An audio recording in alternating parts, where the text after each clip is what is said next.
Dan di dalam kesempatan malam hari ini kami juga bersyukur Tuhan, Engkau memanggil setiap kami juga boleh datang merenungkan akan firman-Mu. Allah Roh Kudus, kuasailah hamba-Mu dan kuasailah setiap jemaat-Mu yang ada di rumah. Biarlah Engkau sendiri yang memenuhi setiap kami, memimpin setiap kami. Pada waktu kami membaca kata demi kata dari firman-Mu, biarlah Engkau sendiri yang berbicara, menguatkan, menegur, dan bahkan Tuhan, firman-Mu ini boleh tertanam dengan kuat kuasa daripada Roh Kudus, bertumbuh di dalam kehidupan kami yang merenungkan firman-Mu. Berkati setiap kami Tuhan, tolong setiap kami. Ini doa hamba-Mu, kami serahkan waktu pemberitaan firman ke dalam tangan-Mu. Di dalam nama Tuhan Yesus, kami berdoa dan mengucap syukur. Amin. Baik saudara, mari kita siapkan hati, kita mau renungkan firman Tuhan malam hari ini. Tema yang diberikan kepada saya adalah tentang sibuk dengan diri sendiri. Sibuk dengan diri sendiri. Saudara, mari kita buka Alkitab. Saya mengundang kita membaca di dalam Pengkhotbah pasal yang kedua. Pengkhotbah pasal yang kedua, ayat 3 hingga ayat yang ke-11. Saudara, saya akan menuntun setiap kita membacakan firman Tuhan pada malam hari ini, dan saya mendorong setiap saudara juga membacanya sambil berdoa di rumah. Saudara memohon Allah Roh Kudus ketika membaca firman ini, biarlah Allah Roh Kudus yang menerangi setiap kita untuk memahami kata demi kata. Demikianlah bunyi firman Tuhan. Pengkhotbah pasal 2 ayat 3 hingga yang 11.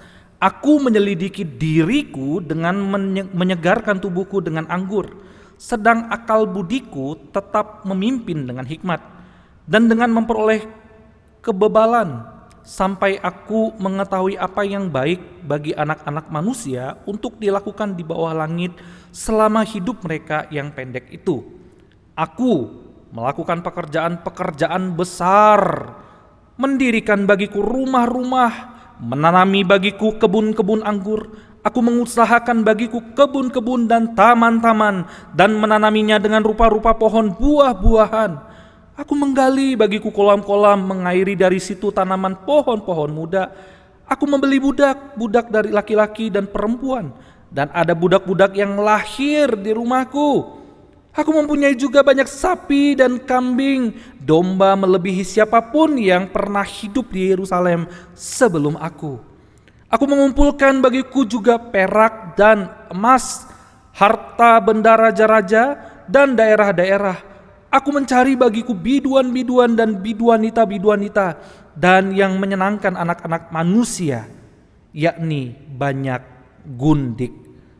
Dengan demikian, aku menjadi besar, bahkan lebih besar daripada siapapun yang pernah hidup di Yerusalem sebelum aku. Dalam pada itu hikmatku tinggal tetap padaku. Aku tidak merintangi mataku dari apapun yang dikehendakinya, dan aku tidak menahan hatiku dari sukacita apapun. Sebab hatiku bersukacita karena segala jerih payahku. Itulah buah segala jerih payahku.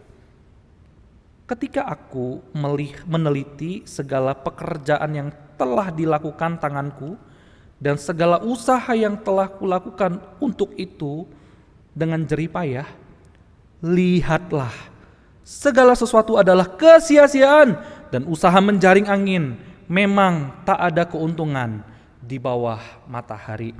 Diberkatilah setiap kita yang selalu membaca firman Tuhan, merenungkannya, dan terus berjuang melakukannya di dalam kehidupan.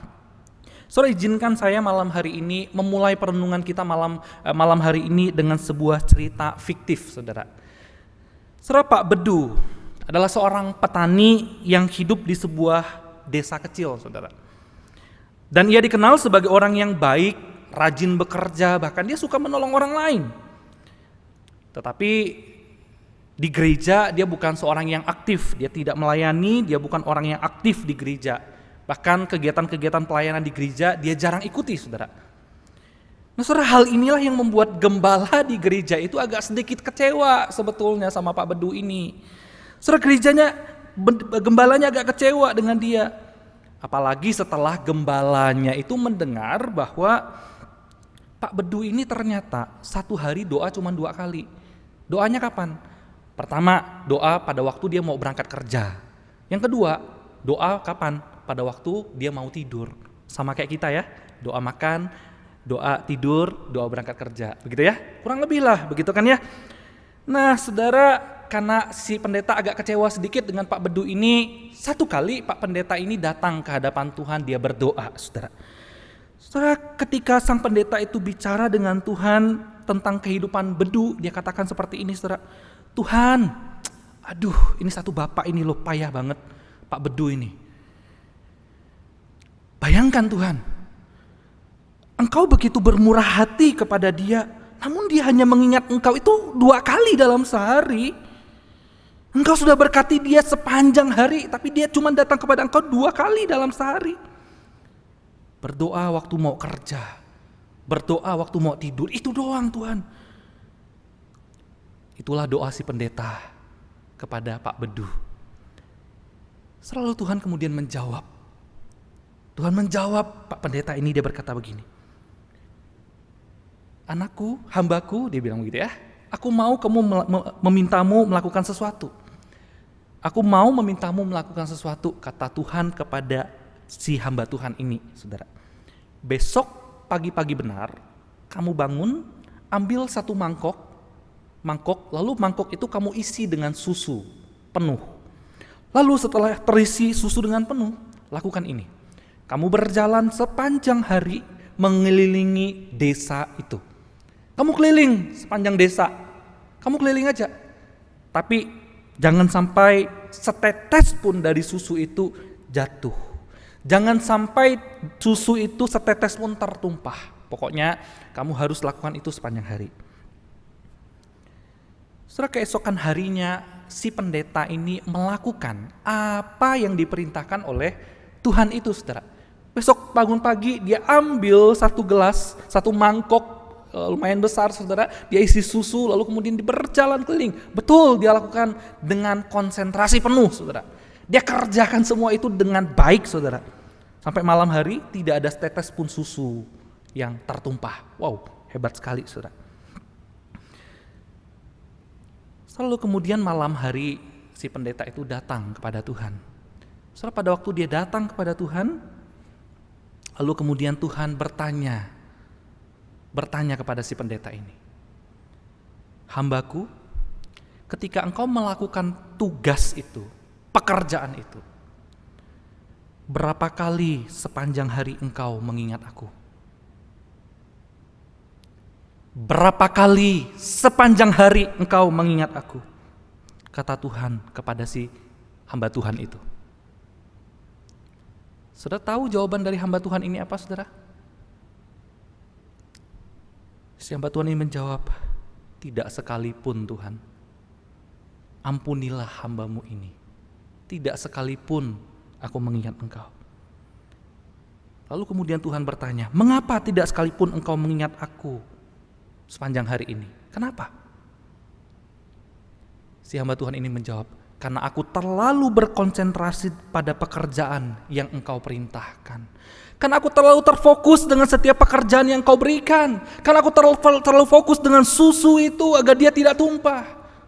Sampai aku tidak mengingat engkau. Lalu kemudian Tuhan dengan senyum Tuhan menjawab si hamba Tuhan ini dan dia berkata begini.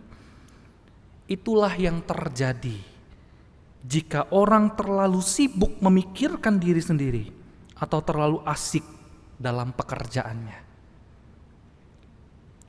Pak Bedu tadi, si petani yang sederhana itu, dia bekerja keras seharian, namun dia tetap masih ingat sekalipun cuma 2 kali. Itu lebih baik. Bibirnya tetap tidak melupakan itu juga lebih baik, saudara. Dibandingkan kita yang terlalu sibuk, terfokus dengan apa yang kita inginkan. Nah, saudara, apa yang saya mau ajak kita renungkan dari kisah fiktif ini, saudara? Saudara, memang betul, saudara, seringkali dalam kehidupan kita, terkhusus sebagai hamba Tuhan, saudara, kita sebagai hamba-hamba Tuhan seringkali memang bekerja dan terfokus kepada apa yang bisa kita kerjakan. Saudara, itu hal baik memang. Tetapi yang paling sedih adalah Kita seringkali mengerjakan apa yang kita ingin kerjakan, tetapi lupa bertanya apa yang Tuhan ingin kerjakan di dalam dunia ini. Saudara, bukankah hal ini juga boleh menjadi cerminan bagi setiap kita sebagai anak-anak Tuhan? Ketika Tuhan memberkati kita dengan pekerjaan, ketika Tuhan memberkati kita dengan kesehatan, dengan begitu banyak hal dalam hidup ini, kita seringkali terfokus dengan apa yang Tuhan berikan itu, bukan kepada Tuhan. Bahkan di dalam perjalanan hidup ini, kita lupa kepada Tuhan. Nah, saudara, siapa yang tidak sibuk hari ini? Semua orang sibuk, saudara. Terus saya percaya juga setiap kita diliputi dengan begitu banyak kesibukan hari ini. Saya mendengar beberapa cerita dari teman-teman pemuda yang bekerja, saudara. Saudara, mereka katakan di tengah-tengah masa pandemi ini, pekerjaan justru bukan makin mudah, saudara. Pekerjaan itu malah makin susah. Kenapa? Karena bekerja dari rumah itu tidak ada waktu yang dibatasi, saudara. Beda dulu kalau kerja di kantor ada jamnya. Sekarang waktu kerja di rumah itu bisa sampai tengah malam, bahkan sampai subuh. Terlalu sibuk, saudara, terlalu sibuk. So, sekali lagi, siapa yang tidak sibuk hari ini? Semua orang mengalami kesibukan. Kerja di kantor, kerja di pabrik, kita sibuk di rumah tangga. Semua kesibukan kita hadapi dalam menjalani kehidupan ini, saudara. Nah, saudara, pertanyaannya begini, kalau begitu, saudara. Apakah ada yang salah dengan kesibukan? Apakah yang ada yang salah kalau kita itu menjadi orang yang sibuk, saudara? Saudara, saya kira tidak juga ya, tidak juga. Justru kesibukan itu bisa membuat kita lebih produktif. Kesibukan itu bisa membuat kita lebih kreatif, bahkan menghasilkan banyak karya yang bisa berdampak bagi banyak orang. Amin, saudara? Hanya masalahnya, inilah paradoks kehidupan, saudara. Paradoks kehidupan. Dengarkan ini, saudara, makin kita sibuk dengan diri kita demi pencapaian-pencapaian dalam kehidupan ini, saudara, makin kita akan kehilangan identitas diri kita. Sekali lagi, semakin kita sibuk dengan setiap pencapaian di dalam dunia ini, semakin kita akan kehilangan identitas diri kita. Sebaliknya, semakin kita menyibukkan diri untuk mencari Tuhan atau melibatkan Tuhan dalam kehidupan kita, itu akan membuat kita semakin menemukan identitas diri kita yang sesungguhnya. Saudara, kita mesti ingat bahwa Tuhan menciptakan kita itu bukan hanya kelengkapan tubuh, tetapi Tuhan juga menciptakan kita itu dengan kelengkapan roh dan jiwa, saudara. Roh dan jiwa, apa maksudnya, saudara? Roh dan jiwa itu sifatnya adalah imaterial, saudara. Sesuatu yang diciptakan bukan dari apapun yang ada di dunia ini. Saudara, kalau kita sakit misalnya, saudara ya, sakit jantung sekarang kita bisa topang dengan alat-alat tertentu. Kalau kita patah tangan, patah kaki begitu ya, ada alat-alat yang bisa menggantikan itu sehingga kita bisa kembali normal, saudara. Tetapi bagaimana kalau misalnya jiwa kita yang kosong? Tetapi bagaimana kalau misalnya roh kita yang kosong, saudara? Soal ini mengingatkan kita bahwa Tuhan menciptakan kita bukan hanya sekedar tubuh, tetapi ada aspek roh. Kita manusia diciptakan dalam gambar dan rupa Allah, artinya ada aspek kekekalan sesungguhnya di dalam hidup kita. Sebab itu, untuk menemukan identitas diri kita yang sesungguhnya di dalam Tuhan, tidak bisa dengan kita mengejarnya dengan kesibukan di tengah dunia ini. Tidak bisa dengan kita mengejar dan mengisinya dengan segala hal yang ada di dalam dunia ini. Segala hal yang bisa hilang, segala hal yang bisa berkarat, segala hal yang bisa turun dan kemudian menghilang. Bukan hal itu yang kita butuhkan, saudara. Nah, saudara dikasih oleh Tuhan, hal inilah yang digumuli sebetulnya oleh pengkhotbah dalam firman Tuhan yang tadi kita baca, saudara. Inilah yang menjadi pergumulan dari penulis pengkhotbah. Saudara, pengkhotbah menggambarkan bagaimana dirinya juga berusaha menemukan arti hidup. So, kita perhatikan kitab pengkhotbah, sebab pengkhotbah itu menuliskan kitab ini untuk dibaca oleh anak-anak muda dan setiap kita, supaya kita itu boleh memikirkan kembali tentang arti kehidupan ini. Supaya kita boleh memikirkan kembali tentang apa sih identitas kita di dalam dunia ini, saudara. Maka kalau kita perhatikan, pengkhotbah itu berusaha menggambarkan bagaimana dia itu mencoba mencari arti hidup di dalam dunia ini. Di pasal pertama dia menggambarkan dia punya hikmat, kepintaran, begitu ya. Hikmat dan kepintaran itu tetapi semuanya sia-sia. Tidak menuntun kepada dia untuk menemukan yang namanya meaning of life. Dan di dalam pasal yang kedua ini, saudara, pengkhotbah menggambarkan bagaimana dia juga berusaha untuk menemukan identitas hidup melalui apa? Melalui kesenangan hidup, kesukaan yang disukai oleh banyak orang. Saudara perhatikan yang digambarkan oleh pengkhotbah ini. Semua orang sebetulnya mencari ini. Kesenangan inilah yang diinginkan oleh manusia di dalam dunia ini sepanjang zaman, saudara. Saudara perhatikan ayat 4 sampai yang ke-7. Dia berkata begini, aku melakukan pekerjaan besar. Apa pekerjaan besar yang dilakukan? Aku membangun rumah. Aku kemudian menanami kebun anggur. Lalu kemudian tidak hanya itu, saudara. Dia juga menanami rupa-rupa pepohonan di dalam rumahnya. Saudara, hari ini rasanya kalau punya rumah satu, mobil satu, rasanya udah bahagia hidup ya. Tapi ini pengkhotbah, saudara lihat. Dia bukan hanya punya rumah yang besar, bukan cuma punya rumah satu, tapi dikatakan dia punya rumah, membangun rumah-rumah. Artinya dia punya banyak sekali tempat tinggal. Dan dia mampu menghiasi rumah-rumahnya dengan sesuatu yang baik, pohon-pohon anggur, kebun-kebun. Saudara bisa bayangkan, saudara bisa imajinasikan bagaimana mewahnya kehidupan pengkhotbah ini. Bagaimana kehidupan dia itu menggapai sesuatu yang begitu besar yang diinginkan oleh setiap orang di dalam dunia ini. Kesenangan ini diinginkan oleh setiap orang. Saudara perhatikan sekali lagi. Belum lagi, saudara kalau kita perhatikan di dalam rumahnya itu ada banyak budak. Banyak budak, dan digambarkan juga budak-budak itu melahirkan. Apa artinya? Artinya makin bertambah orang di dalam rumahnya itu. Makin bertambah. Saudara, hari ini sekali lagi rasanya tuh enak ya kalau kita bisa punya rumah satu, mobil satu, pembantu satu aja. Pergi kerja ada yang ngurusin rumah, pulang ke rumah ada makanan, pulang ke rumah ada rumah sudah beres, nggak berantakan. Begitu rasanya hidup damai seperti itu ya. Tapi saudara bisa bayangkan, pengkhotbah punya lebih dari semua itu, saudara. Dan sekali lagi ini yang dikejar oleh manusia. Kesenangan seperti inilah yang diinginkan oleh manusia. Yang kedua, saudara, bukan hanya itu. Pengkhotbah menggambarkan dirinya juga punya banyak harta. Dikatakan di ayat ke-8, aku mengumpulkan bagiku juga perak dan emas, harta benda raja-raja dan daerah-daerah. Bahkan dia punya kambing domba yang begitu banyak sekali, saudara.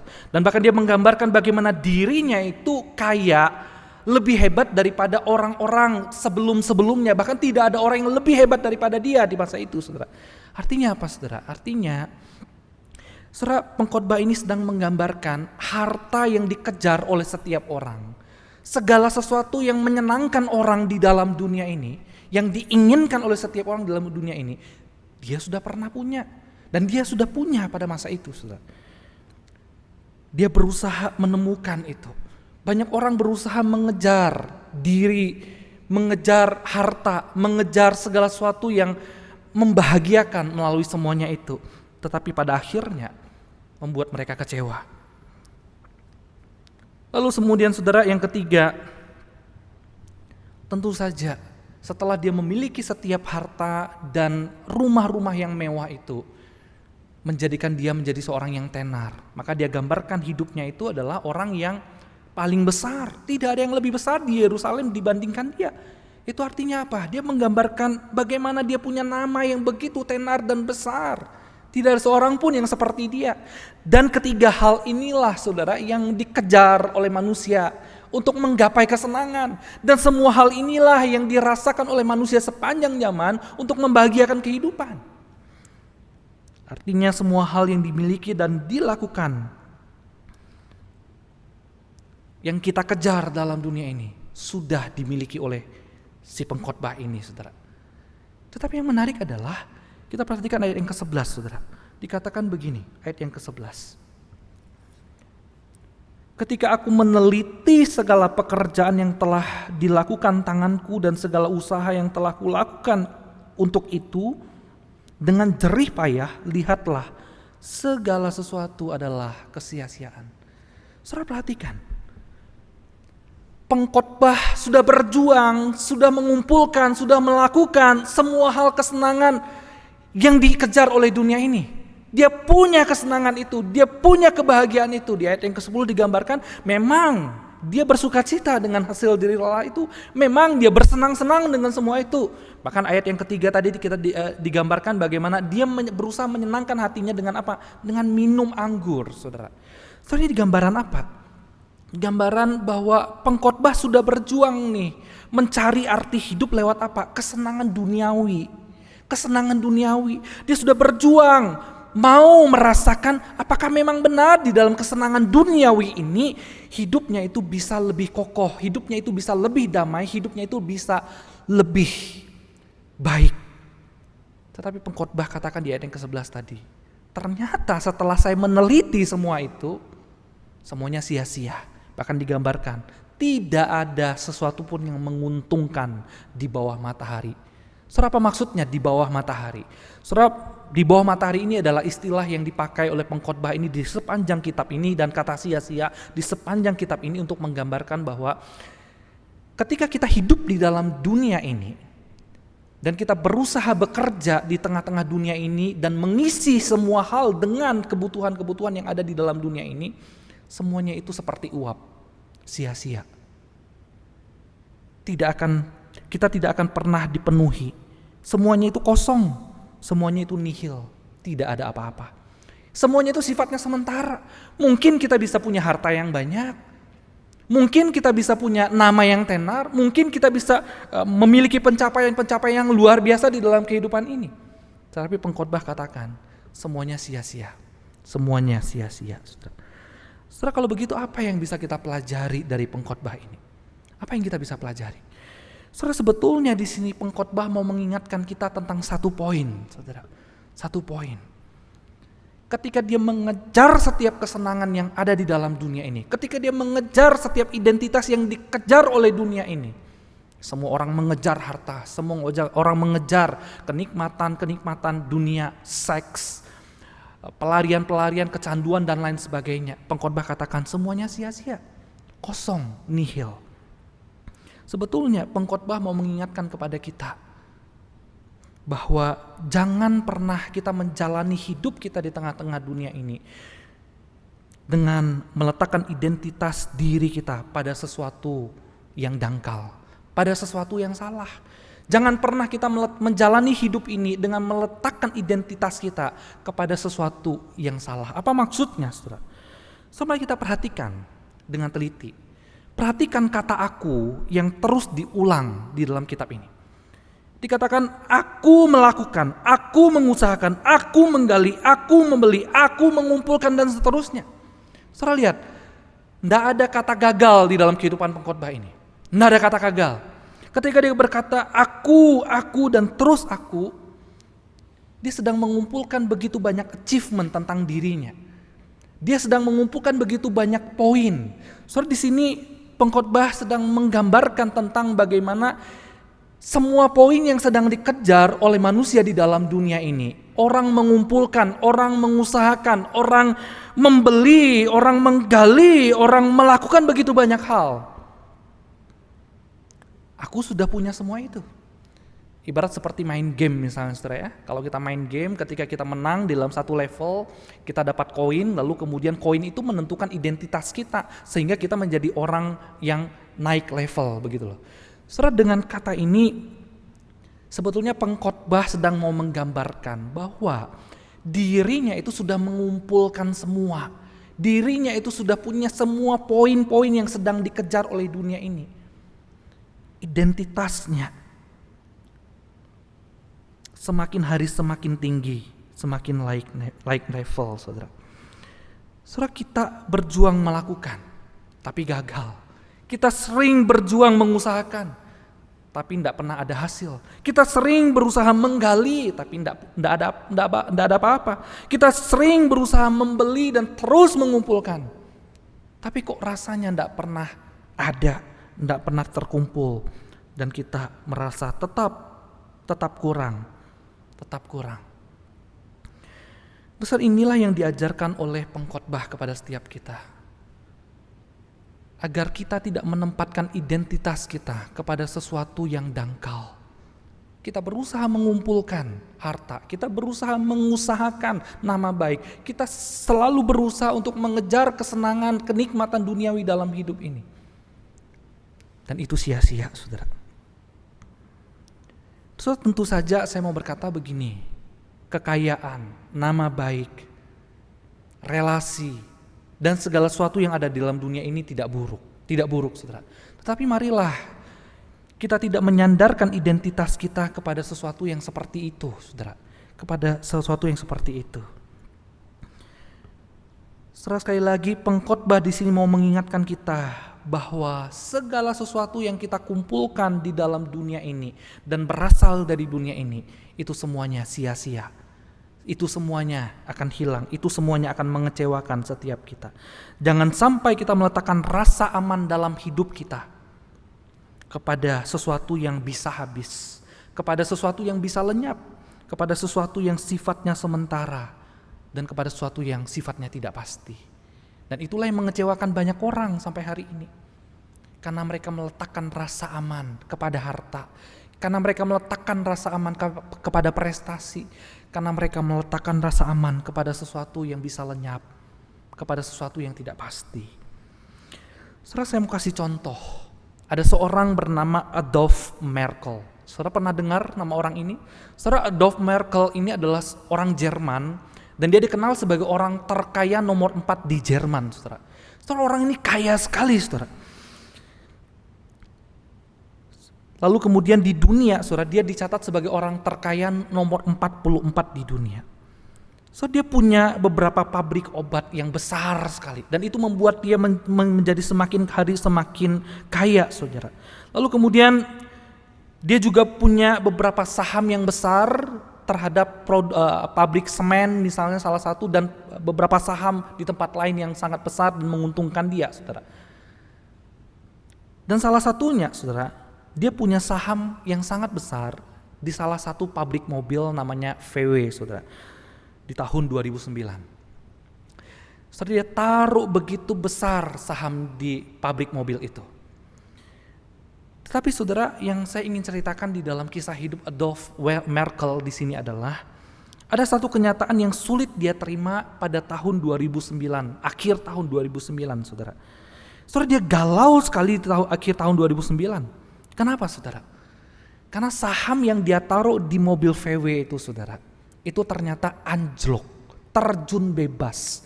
Dan terjun bebas dari saham itu mengakibatkan Adolf Merkel mengalami kerugian. Berapa besar, saudara? 1 juta US dollar.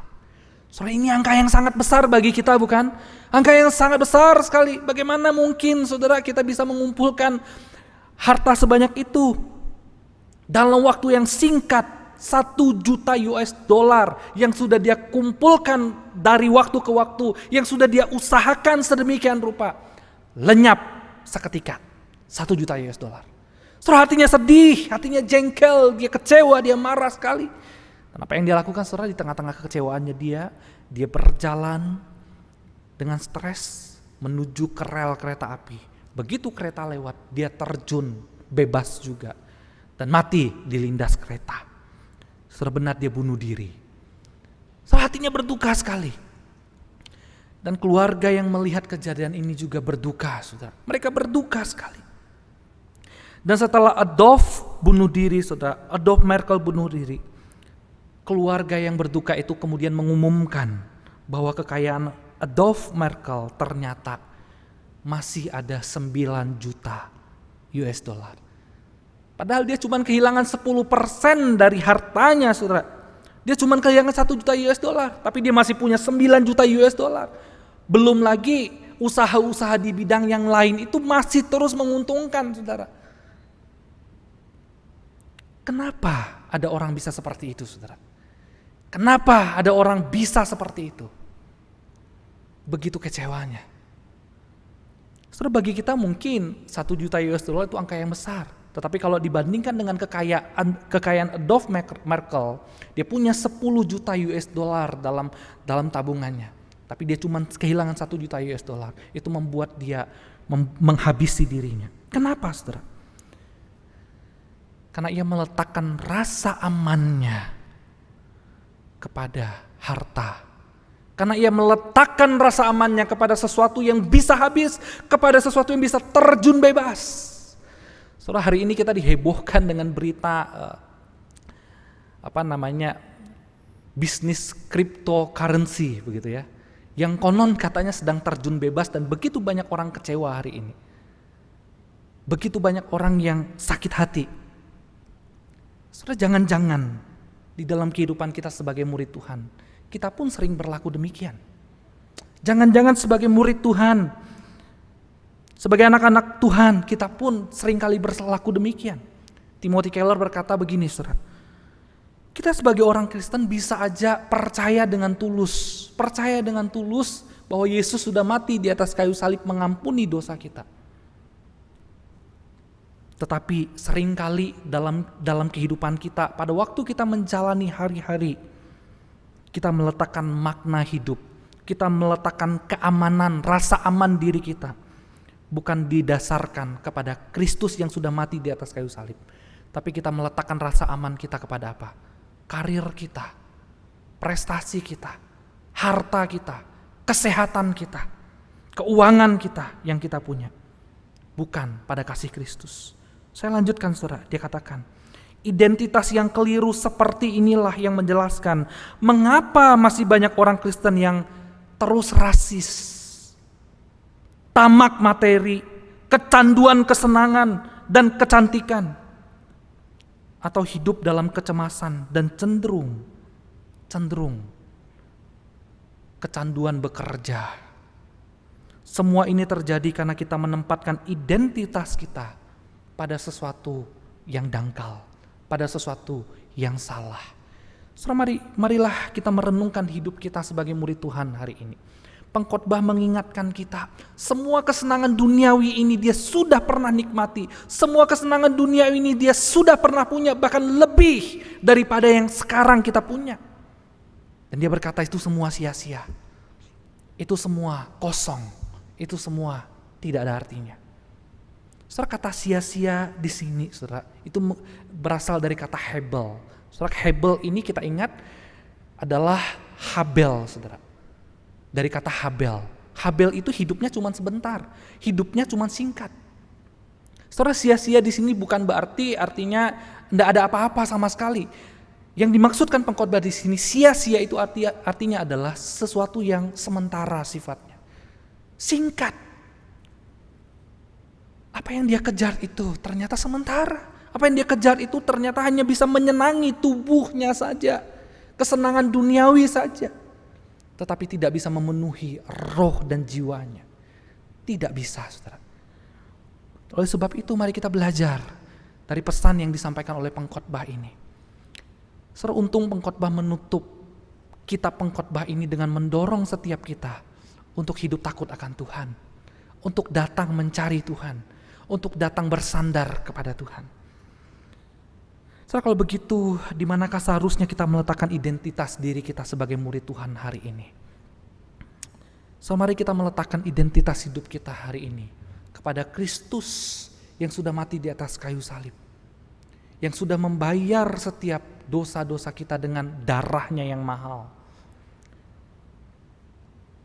Mari kita letakkan hidup kita pada Kristus, rasa aman di dalam Kristus. Kita berharga bukan karena orang lain katakan kita pintar. Kita berharga bukan karena kita punya banyak harta. Kita berharga karena Kristus sudah mati di atas kayu salib mengampuni dosa kita. Kita berharga karena Kristus sudah menjadikan kita murid-muridnya untuk menjadi saksi di tengah-tengah dunia. Saudara, biarlah hidup kita di tengah dunia ini tidak hanya sibuk membangun kehidupan duniawi, tetapi kita sibuk berelasi dengan Kristus. Saudara, maksudnya sibuk berelasi dengan Kristus di sini bukan sibuk pelayanan, bukan sibuk mengerjakan hal-hal yang ada di dalam gereja. Tetapi berelasi dengan Kristus di sini adalah bagaimana kita menempatkan pikiran kita menempatkan hati kita menempatkan seluruh jiwa dan roh kita bersama-sama dengan Kristus. Melibatkan dia di dalam pekerjaan kita, melibatkan dia di tengah-tengah kesibukan kita, mengingat dia di tengah-tengah kesibukan kita. Saudara, Rasul Paulus mengingatkan di dalam Galatia pasal yang kedua, ayat 19 sampai ke 20. Sebab aku telah mati oleh hukum Taurat, untuk hukum Taurat, supaya aku hidup untuk Allah. Aku telah disalibkan dengan Kristus, namun aku hidup. Tetapi bukan lagi aku sendiri yang hidup, melainkan Kristus yang hidup di dalam aku. Dan hidupku yang kuhidupi sekarang di dalam daging adalah hidup oleh iman dalam Anak Allah yang telah mengasihi aku dan menyerahkan dirinya untuk aku. Setelah persekutuan dan relasi yang intim dengan Yesus akan membuat kita menemukan siapa diri kita yang sebenarnya. Hanya di dalam kekekalanlah kita akan menemukan identitas diri kita. Hanya di dalam kekekalanlah kita akan dipenuhkan dan kita akan dipuaskan hati, jiwa dan roh kita. Hanya di dalam kekekalanlah, bukan dengan harta, bukan dengan setiap hal yang menyenangkan tubuh kita. Sebab itu hendaklah kita hanya sibuk untuk mengisi kehidupan bukan hanya mengisi kehidupan jasmaniah kita. Tetapi marilah kita mengarahkan hati kepada kehidupan jiwa dan roh yang hanya bisa diisi oleh Allah saja. Yang hanya boleh diisi oleh Kristus saja. Biarlah kita tidak hanya menjadi orang yang produktif dan kreatif dalam kehidupan jasmani, tetapi kita boleh semakin produktif di dalam relasi dengan Kristus di tengah-tengah dunia ini. Maka hendaklah mata rohani kita senantiasa mengarah bukan kepada hal-hal yang duniawi, tetapi kepada Kristus saja. Kristus saja. Sebab hanya Kristuslah sumber kelegaan dalam hidup kita. Sebab hanya Kristuslah gembala yang baik yang akan menuntun hidup kita, yang akan membawa kita kepada air yang tenang dan rumput yang hijau. Bukan harta duniawi, bukan pencapaian duniawi, bukan prestasi-prestasi. Kiranya Tuhan menolong kita untuk menempatkan identitas hidup kita hanya kepada Kristus dan di dalam Kristus. Amin. Saudara, mari kita bersatu di dalam doa. Bapa kami yang ada di dalam sorga, kami bersyukur kepadamu. Melalui kehidupan pengkhotbah, melalui pengalaman hidup sang penulis kitab pengkhotbah ini, kami belajar Tuhan, bahwa segala pencapaian yang kami kejar di dalam dunia ini, harta, nama, relasi dan lain sebagainya, semuanya sia-sia. Dan semuanya tidak akan memenuhi jiwa dan roh kami yang telah Engkau ciptakan, bukan dengan segala hal yang ada di dalam dunia ini. Tetapi biarlah Tuhan Engkau menolong kami menempatkan identitas hidup ini hanya kepada Kristus, yang akan memenuhi setiap jiwa, yang akan memuaskan setiap kami, dan menyegarkan setiap jiwa dan roh kami. Dan biarlah Tuhan dengan jiwa dan roh yang dikuatkan di dalam Kristus itu, kami berjalan di tengah kesibukan, kami melayani di tengah kesibukan, kami memberitakan Injil di tengah kesibukan, kami melayani Tuhan di tengah-tengah kesibukan, dan kami terus mencerminkan gambar dan rupa Allah di tengah-tengah kesibukan, sehingga kami boleh menjadi orang-orang Kristen yang berbeda dengan dunia ini. Orang dunia mungkin boleh mengejar harta dunia, tetapi biarlah Tuhan, kami memperoleh harta dunia, tetapi kami memakai semua harta dunia untuk hormat dan kemuliaan bagi nama Tuhan. Dan kami mau persembahkan semuanya hanya untuk Tuhan. Tuhan, terima kasih untuk firman-Mu yang mengingatkan kami. Tolong kami melakukannya. Kami sadar tidak mudah, tetapi biarlah kiranya Allah Roh Kudus yang terus memenuhi hati kami, memimpin kami, menolong kami, sehingga kami dipenuhi oleh Roh Kudus saja di tengah-tengah kehidupan ini.